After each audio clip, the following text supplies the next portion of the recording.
believes in America. And he knows that it's not enough for just some of us to prosper. For alongside our famous individualism, there's another ingredient in the American saga, a belief that we're all connected as one people. If there's a child on the south side of Chicago who can't read, that matters to me even if it's not my child. If there's a senior citizen somewhere who can't pay for their prescription drugs and having to choose between medicine and the rent, that makes my life poorer even if it's not my grandparent. If there's an Arab American family being rounded up without benefit of an attorney or due process, that threatens my civil liberties.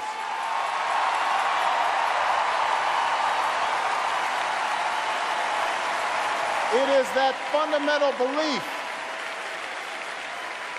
It is that fundamental belief, I am my brother's keeper, I am my sister's keeper, that makes this country work. It's what allows us to pursue our individual dreams and yet still come together as one American family. E pluribus unum, out of many, one. Now, even as we speak, there are those who are preparing to divide us. The spin masters, the negative ad peddlers, who embrace the politics of anything goes. Well, I say to them tonight, there is not a liberal America and a conservative America. There is the United States of America. There is not a black America and a white America and Latino America and Asian America. There's the United States of America.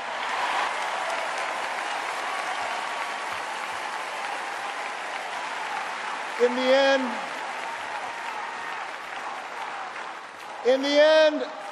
end, that's what this election is about. Do we participate in a politics of cynicism, or do we participate in a politics of hope? John Kerry calls on us to hope. John Edwards calls on us to hope. I'm not talking about blind optimism here, the almost willful ignorance that thinks unemployment will go away if we just don't think about it, or healthcare crisis will solve itself if we just ignore it. That's not what I'm talking about. I'm talking about something more substantial. It's the hope of slaves sitting around a fire singing freedom songs. The hope of immigrants setting out for distant shores. The hope of a young naval lieutenant bravely patrolling the Mekong Delta. The hope of a mill worker's son who dares to defy the odds. The hope of a skinny kid with a funny name who believes that America has a place for him too.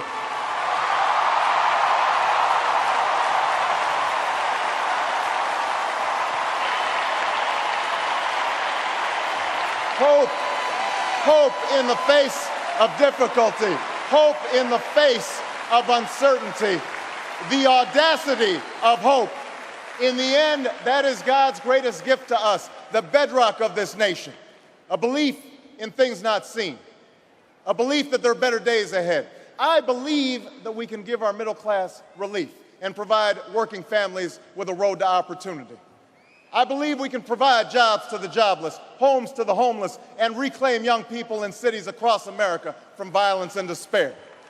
I believe that we have a righteous wind at our backs, and that as we stand on the crossroads of history, we can make the right choices and meet the challenges that face us. America, tonight, if you feel the same energy that I do, if you feel the same urgency that I do, if you feel the same passion that I do, if you feel the same hopefulness that I do, if we do what we must do, then I have no doubt that all across the country, from Florida to Oregon, from Washington to Maine, the people will rise up in November, and John Kerry will be sworn in as president, and John Edwards will be sworn in as vice president, and this country will reclaim its promise, and out of this long political darkness, a brighter day will come. Thank you very much, everybody. God bless you.